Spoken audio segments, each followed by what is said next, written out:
Hola, hola, un saludo muy especial para todas las personas que cada sábado se conectan a nuestro programa Sanamente. Les doy la bienvenida el día de hoy. Gracias por conectarse una vez más con nosotros. El día de hoy traemos un tema muy importante dado que no ha perdido vigencia y hablaremos de salud mental y COVID-19. Bienvenidos y bienvenidas.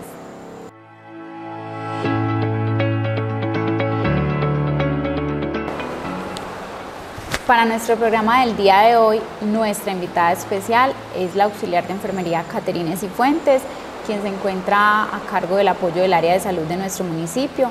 Caterine, bienvenida, gracias por aceptar esta invitación. ¿Cómo has estado? Muchas gracias, Lisa. Primero, agradecerle a nuestro alcalde, a nuestro secretario de gobierno, por abrir este tipo de espacios en donde estamos informando a la comunidad en temas tan importantes para la salud mental. Y de verdad, gracias por permitirnos hablar de este tema de interés de salud pública, que es el COVID-19 y las secuelas que dejó para la salud mental. Así es, Kate, que dejó y que sigue dejando, porque sigue vigente el tema de COVID-19, que sabemos que a través de medios ha sido masivamente informado y desinformado de todas las formas, pero entonces el día de hoy lo que queremos es precisamente hablar de cuál ha sido el impacto emocional y también cómo estamos actualmente frente a los nuevos protocolos que hay de COVID-19. Pero entonces, ¿qué te parece si empezamos como con una línea de tiempo a modo de recorderis, hablar un poco de cómo ha sido esa evolución tanto en la parte física como en la parte emocional de todo este tema del COVID? Claro que sí, Lisa. Haciendo un pequeño recuento de lo que pasó, que fue tan abrupto, porque nos encerraron, dieron un momento, no, ya todo el mundo se aísla. Eso fue un choque muy grande para todas las personas, y en donde empezaron a tener temor de que si se enfermaban, de tener que quedarse encerrados, y todo el tema de qué iban a hacer para alimentarse, en cuanto a todo eso, sí.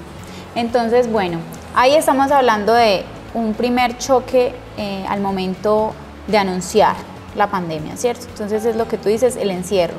Entonces, cuando hablamos de secuelas emocionales, tenemos sí o sí que empezar con este choque tan abrupto que hubo en el corte de las relaciones humanas. Entonces, de un día para otro, ¿cierto? Prácticamente te tienes que encerrar, no puedes tener un contacto con las personas de afuera, hay un virus rondando y definitivamente tenemos que mirar cómo proveemos el alimento. Entonces hubo cese de las actividades laborales, académicas y paralelamente entonces en los hogares toda la familia se reunía.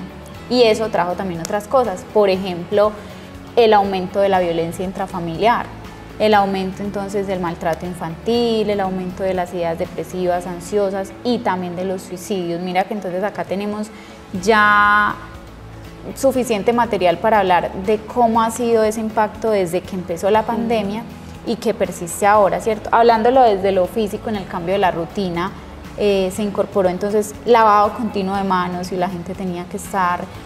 Ya después de todo el encierro, cuando ya digamos se pudo hacer apertura parcial de que las personas podían salir, se empezó a salir por pico y cédula, entonces salían unos un día, pero hubo un control siempre, la alcaldía siempre pues como que estuvo implementando estrategias para que la gente empezara como a tener un pequeño respiro de tanto aislamiento.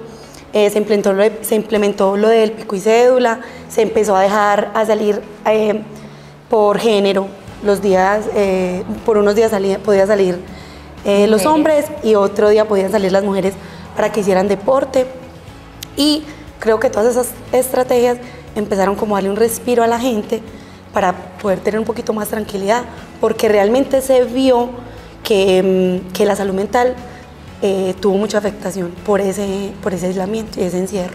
Así es, Kate. Entonces empezamos a hablar, tú tocaste ahí el tema de, tú lo mencionas como un respiro, ¿cierto? Las personas empezaron a desesperarse por estar afuera, por decir, llevo tanto tiempo sin ver a mis familiares o tanto tiempo asustado pensando qué está pasando en mi cuerpo, y algo que no se nos puede escapar es el hecho de que hubo demasiadas muertes por COVID y que no se pudo hacer un duelo, digámoslo, desde la parte simbólica con las despedidas, con los sepelios, con los velorios, con todo lo que nosotros, digámoslo así, culturalmente hacemos para elaborar un duelo cuando hay una muerte cercana, ¿cierto? Entonces esto también tuvo mucho impacto. Ahora pues eso ha cambiado, porque antes hablábamos de que los cuerpos inmediatamente se debían incinerar, ¿verdad? Sí. Bueno, ¿cómo entonces ha sido ahora, y ya desde la parte de salud pública que tú de pronto has acompañado mucho más que yo, cómo ha sido este proceso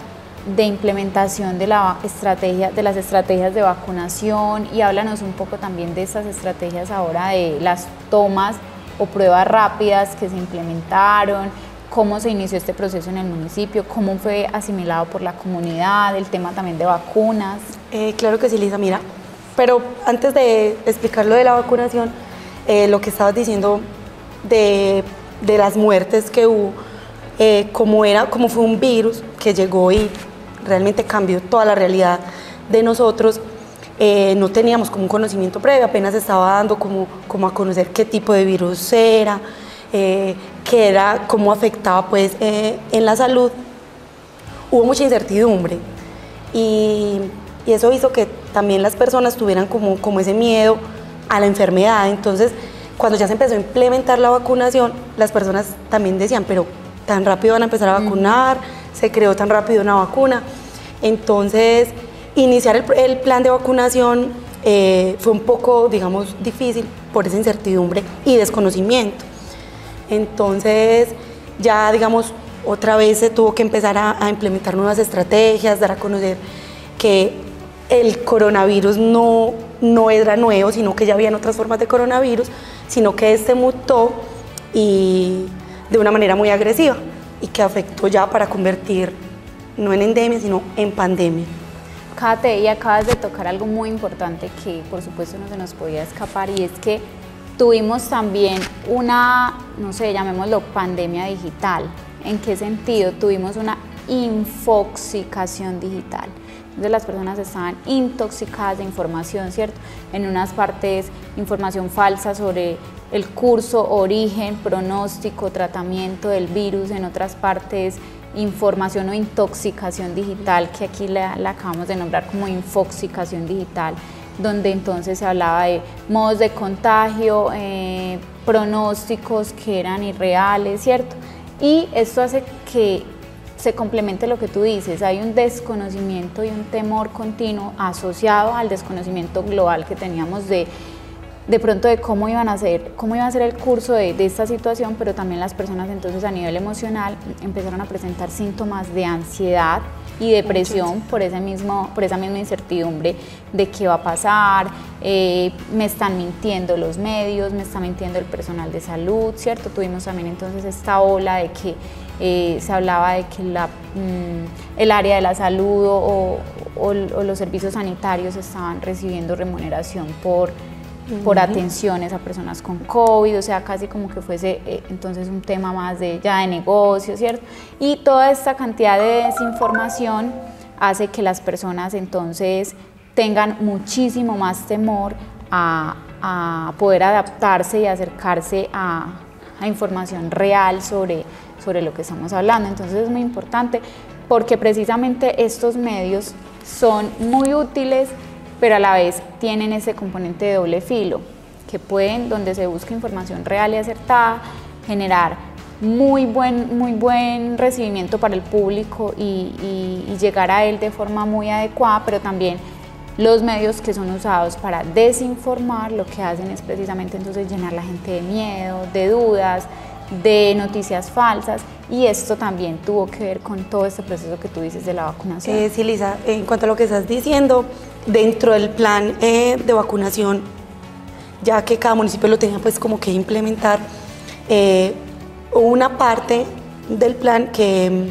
mencionaba los mitos y las realidades. También fue muy importante que se implementara el tema de comunicaciones, de informar y no de desinformar, de darle como esa tranquilidad a las personas de lo que estaba pasando realmente, de lo que era el virus realmente, y que no se dejaran, digamos, llevar por los...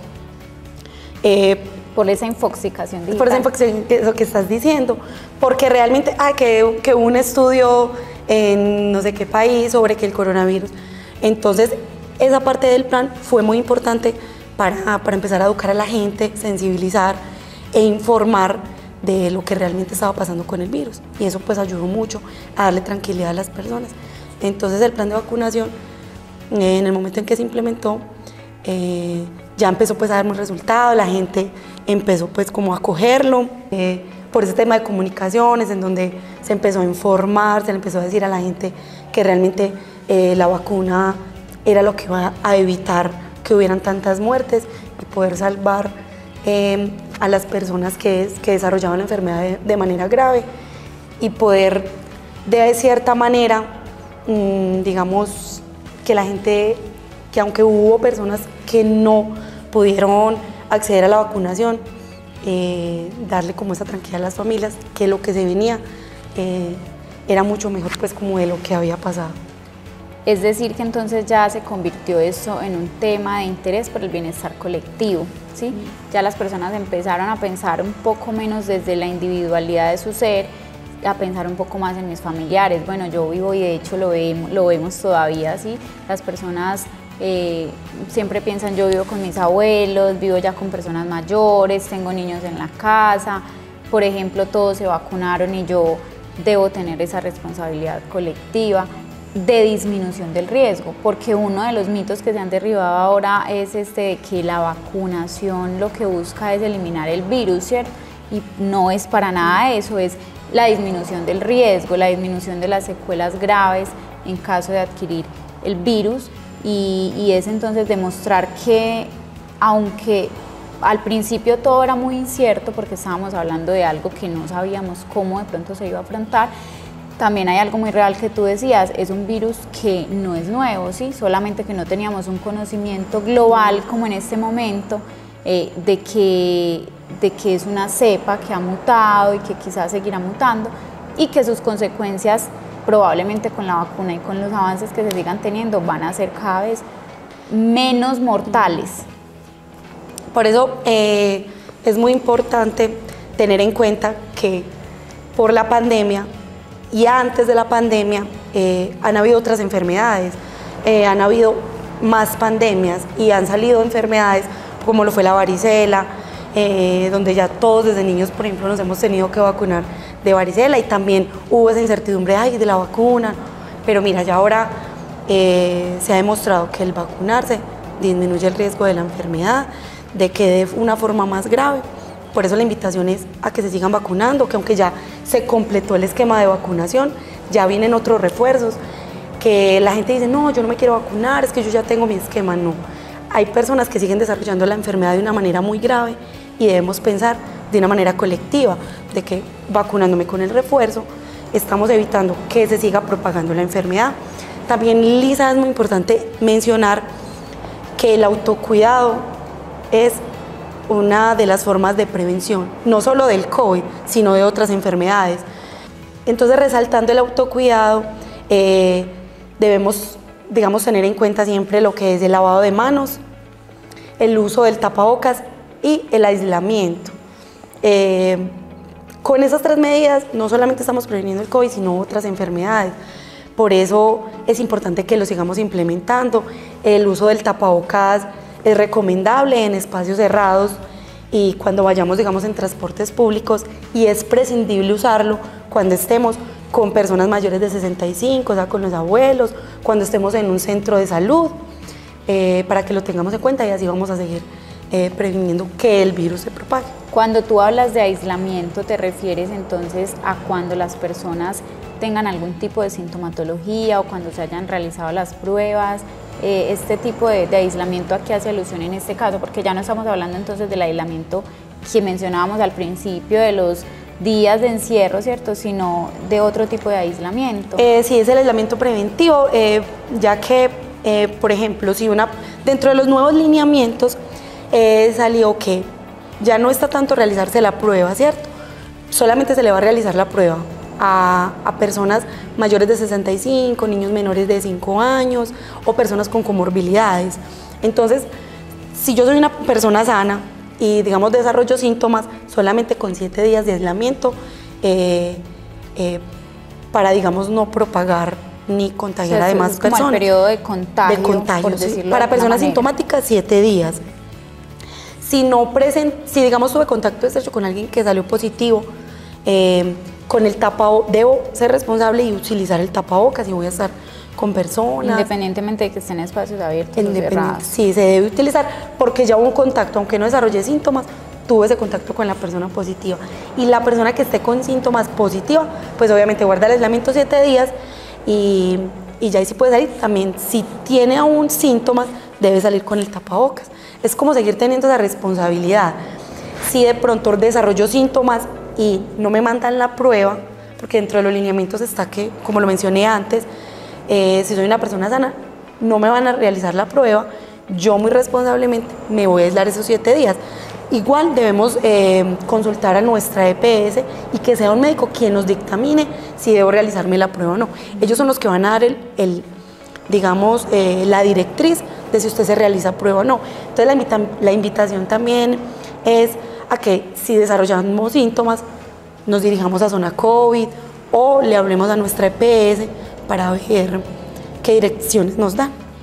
Así es, Kate. Todo eso que mencionas, que además es muy importante porque es incentivar a todo eso que mencionabas, el autocuidado, el tema de aislamiento preventivo y el tema de higiene de manos, ¿sí? Que muy seguramente continuará a lo largo de la historia, aunque se acabe el coronavirus, porque también sabemos que muchas personas después de esta pandemia ya tienen la percepción de estarse lavando las manos, de estar todo el tiempo pensando si esta persona tiene algo que me pueda contagiar. Sí, de alguna manera eso es un impacto pues a nivel ya psicológico, pero también es de resaltar que todos estos logros, porque son unos logros, el poder regresar a esta nueva normalidad, son gracias también a todos los esfuerzos que se han hecho para adquirir las vacunas y llegar a toda la población. Y en Guatapé hemos sido privilegiados con el tema de acceso fácil a las vacunas, porque sabemos que hay todavía, incluso en nuestro país, muchos municipios que no cuentan con esta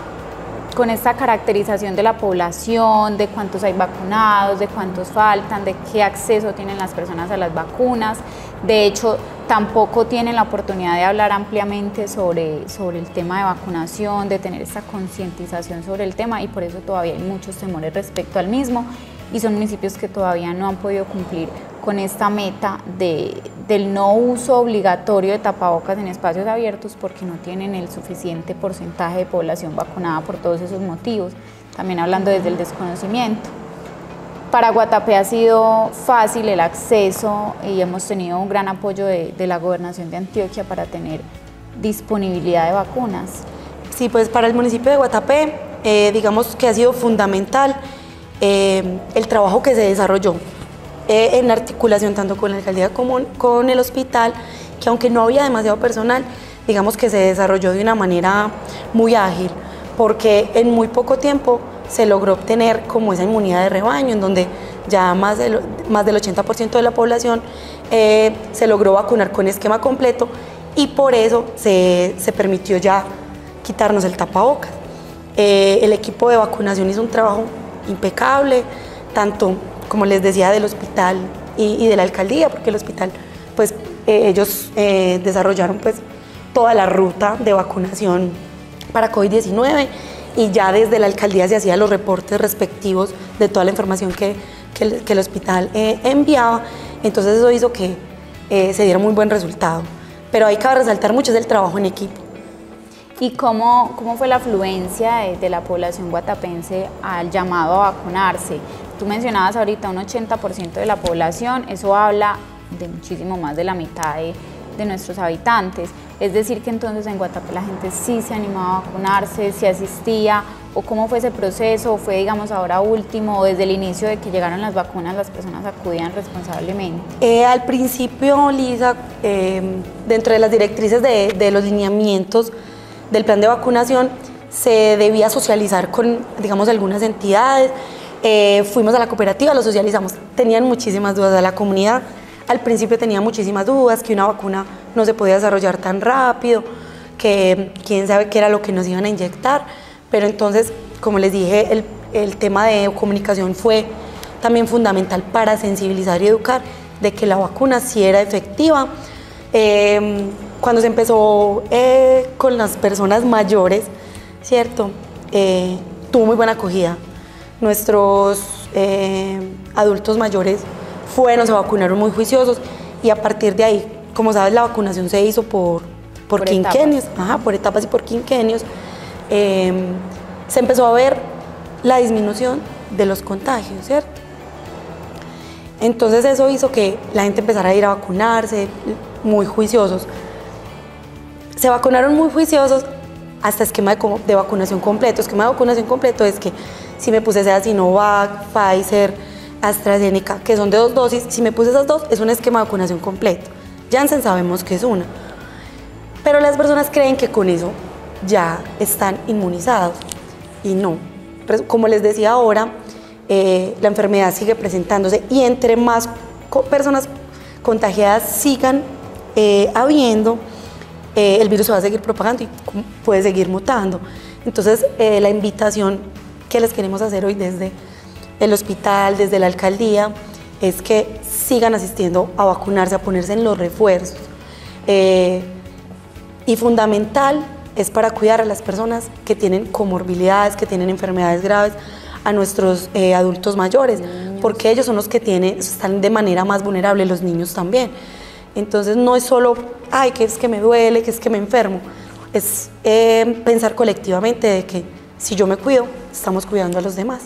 Kate, y aquí es muy importante mencionar un poco, porque tocas el tema y lo mencionábamos al inicio también, sobre los mitos de la vacuna, ¿cierto? Y es que ahí podríamos hacer un análisis y los invito a que si buscan información comparativamente podremos hablar de los casos exitosos de vacunación que implica la disminución de contagios, la disminución de muertes graves por consecuencia del COVID, la disminución entonces de muertes en adultos mayores versus los casos que se han presentado de trombosis, de eventos adversos con la vacunación, es decir, la muestra poblacional con resultados positivos es muchísimo mayor que la muestra poblacional con los resultados negativos.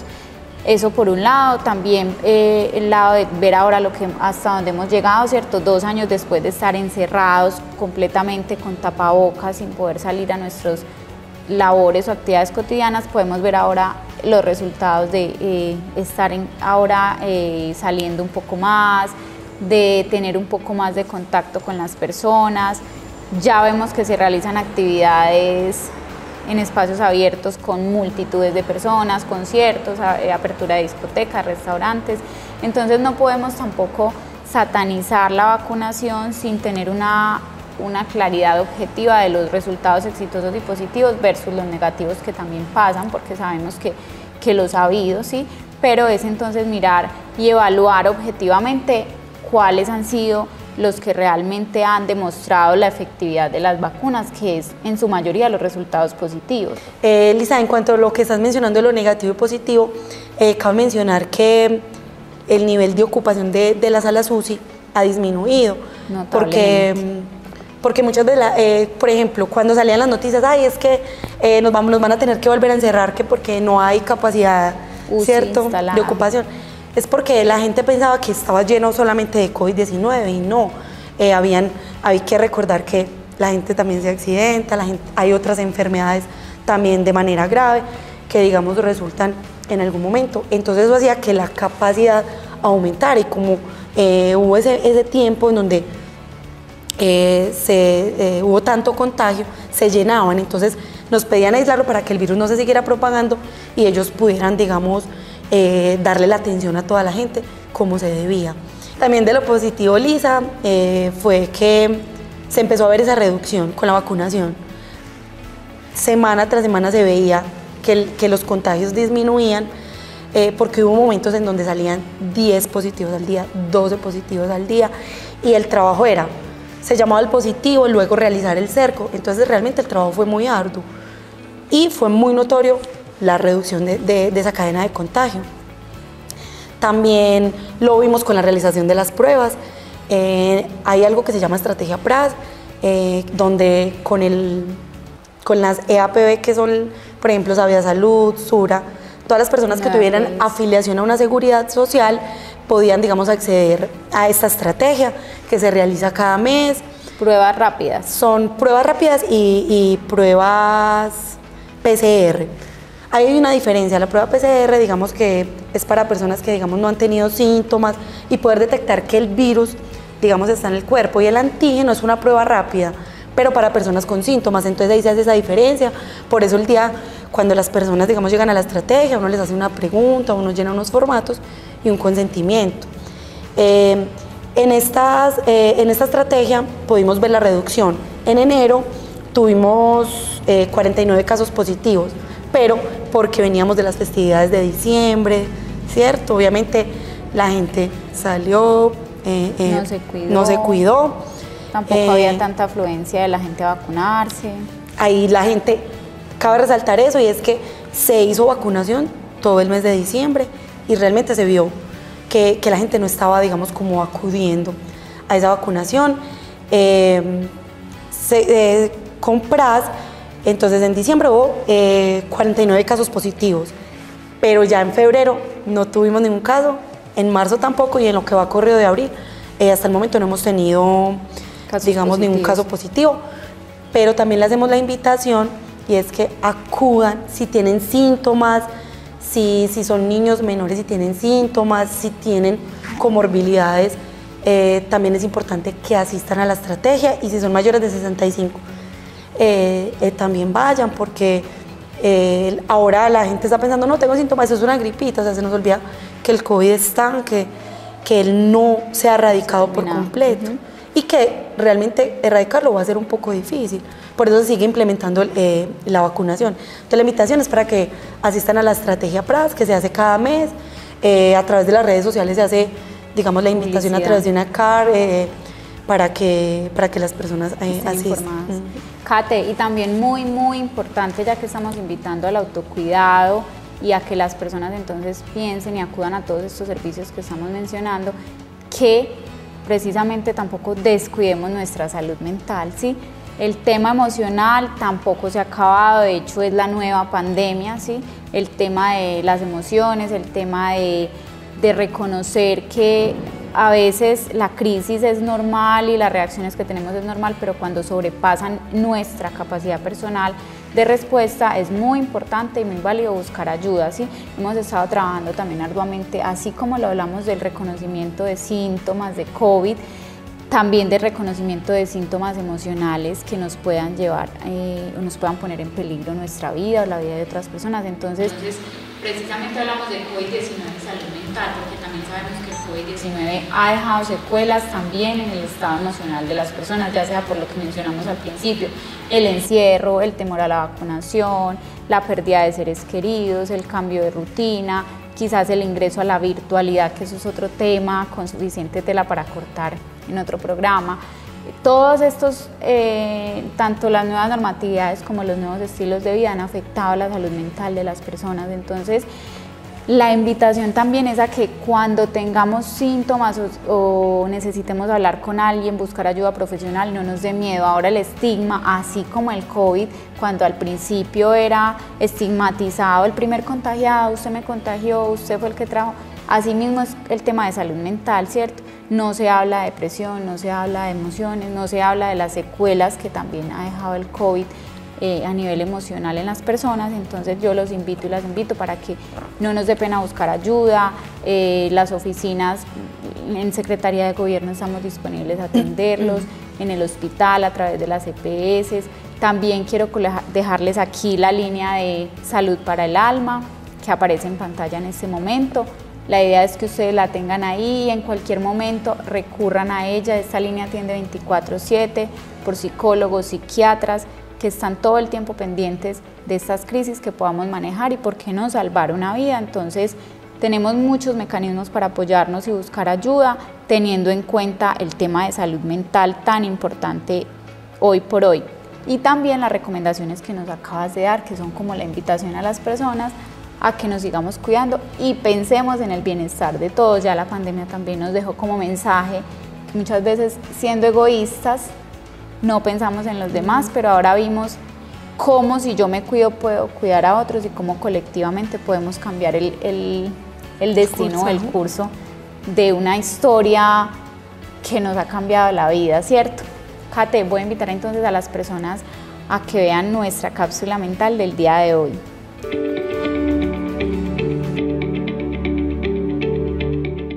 Hace unas semanas me preguntaron, durante la pandemia, ¿qué fue lo que más afectó la salud de las personas? Me quedé pensando porque lo primero que se me vino a la mente fueron estas infecciones virales, pero eso no fue. Lo que más afectó la salud de las personas fue nuestra propia mente.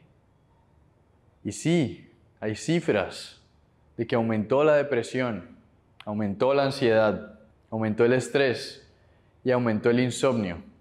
Los medicamentos en contra del insomnio se dispararon en ventas. Y aún así, esas cifras no le hacen justicia a la cantidad de gente que realmente está sufriendo de esto, porque las personas creen que es algo normal. Muchas personas creen que la depresión es algo de casi todos los días. A mí me llegan memes de personas burlándose de su propia depresión, como si eso fuera algo normal del día a día, como estos. Y no es normal. ¿Por qué se dispararon los casos? Porque empezamos a sobrepensar. Y estábamos acostumbrados a distraernos para no pensar. Hacíamos deporte con nuestros amigos, nos íbamos de fiesta, había fiesta después de la fiesta, salíamos a comer, nos íbamos de paseo, nos íbamos de viaje. Teníamos todas estas opciones para dejar de pensar. Y la pandemia nos quitó todo esto. Nos quedamos sin opciones. Ver televisión no es suficiente. Estar en redes sociales todo el tiempo no es suficiente. Y esto empezó a generar una forma de sobrepensar que nunca habíamos vivido. Sobre todo, que ahora estábamos sobrepensando en una situación que nos hacía sentir vulnerables. Nuestra salud estaba en juego. Nuestra vida y la vida de las personas que nos rodean estaban en juego. Y nos quedamos encerrados en nuestras casas, algunos con sus familiares, algunos con sus parejas, algunos solos, pero no estábamos solos. Nos quedamos encerrados con nuestro ego y con nuestras inseguridades, hasta un punto en el que fue imposible ignorarlos. Y esto nos puso a sobrepensar más sobre nuestras vidas, nuestro propósito, nuestra pareja, nuestra familia. Tampoco es casualidad la cifra de divorcios que se presentó en esta época. El propósito de esta charla es precisamente dejarles un ejercicio a ver si dejamos de sobrepensar tanto. Porque les recuerdo que sí está científicamente comprobado que sobrepensar produce estrés e insatisfacción y produce fisiológicamente la liberación exagerada de una hormona que se llama cortisol.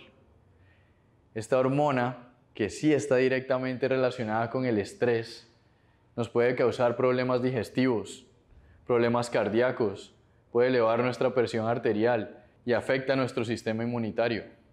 Y no solo lo vean por este lado, dense cuenta que cuando sobrepensamos las cosas, en el 90% de los casos no solucionamos nada, empeoramos la situación. Según Eckhart Tolle, el autor alemán, nosotros tenemos que tratar a nuestra mente como cualquier otra parte del cuerpo. Por ejemplo, pensemos en las piernas de un atleta que gana medallas olímpicas. Estos atletas saben que tienen que ejercitar sus piernas casi que a diario, pero también conocen la importancia del descanso para que estas piernas se recuperen y se fortalezcan para el día que sigue. Si una persona que quiere participar en una competencia empieza a entrenar todos los días sus piernas sin descanso, ¿qué le pasa? Se va a lesionar y probablemente ni siquiera alcance a competir. Eso es lo que le pasa a nuestra cabeza. Estamos sobrepensando, no estamos descansando esta parte de nuestro cuerpo. Y este pensamiento constante nos afecta en todos los aspectos de nuestra vida. Sobrepensar en el examen no te dejó estudiar bien. Sobrepensar en tu pareja la alejó de ti. y pensar en ese trabajo de tus sueños que todavía no tienes, lo hizo más inalcanzable. ¿Cuál es la solución? Darnos cuenta de que sobrepensar nos hace estar o en el pasado o en el futuro. Y tenemos que estar en el presente. Conozco personas que mientras están desayunando están pensando en el almuerzo, o en qué van a hacer por la tarde, o en qué van a hacer por la noche. Disfruten el desayuno. ¿Cuántas personas conocen ustedes o a cuántos les ha pasado?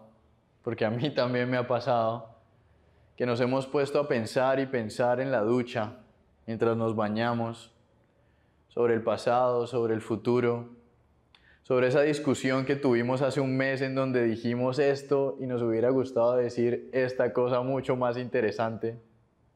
Y no solo nos demoramos el doble bañándonos, sino que no llegamos a ninguna conclusión importante. Apenas salimos de la ducha nos damos cuenta de que todo lo que pensamos ahí no sirvió para nada.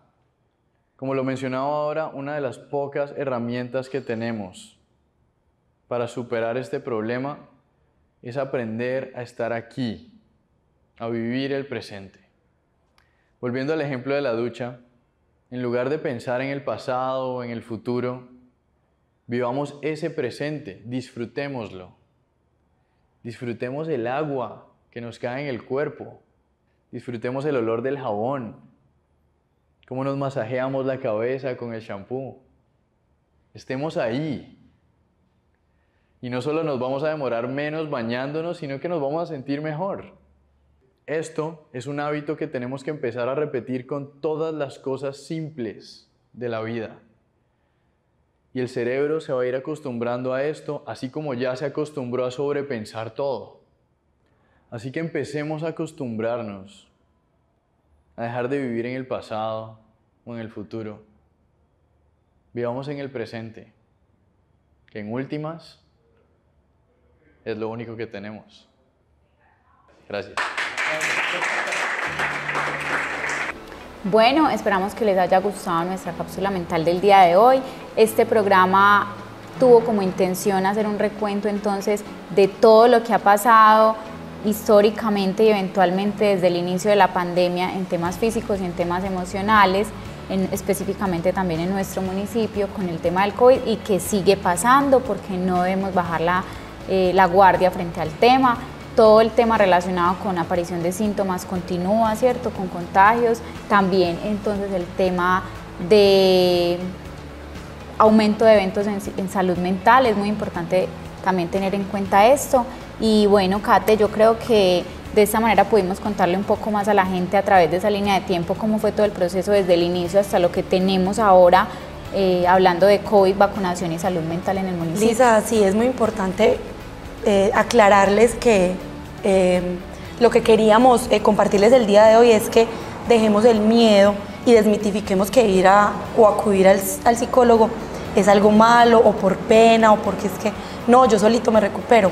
Muchas veces creemos que podemos solos y hacemos un cúmulo de todo eso que nos ha pasado y explotamos, y eso desencadena incluso enfermedades, no solo de salud mental, sino también que somatizamos en nuestro cuerpo y aparecen dolores de cabeza, cansancio, que digamos ya no podemos controlar y nos toca acudir a un médico.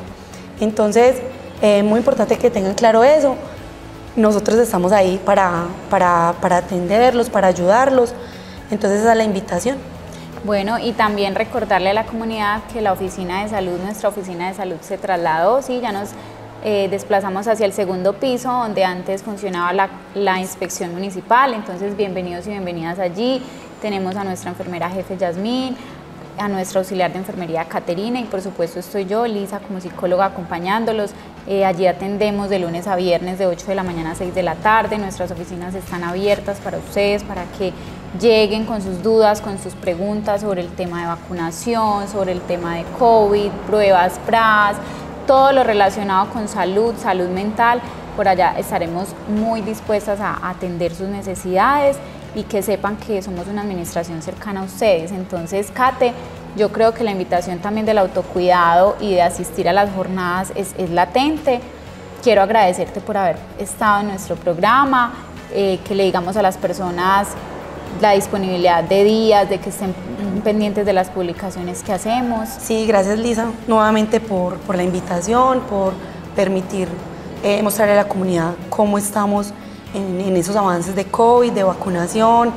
Entonces la invitación es que acudan a las jornadas de vacunación que se están realizando en el hospital todos los lunes y los miércoles.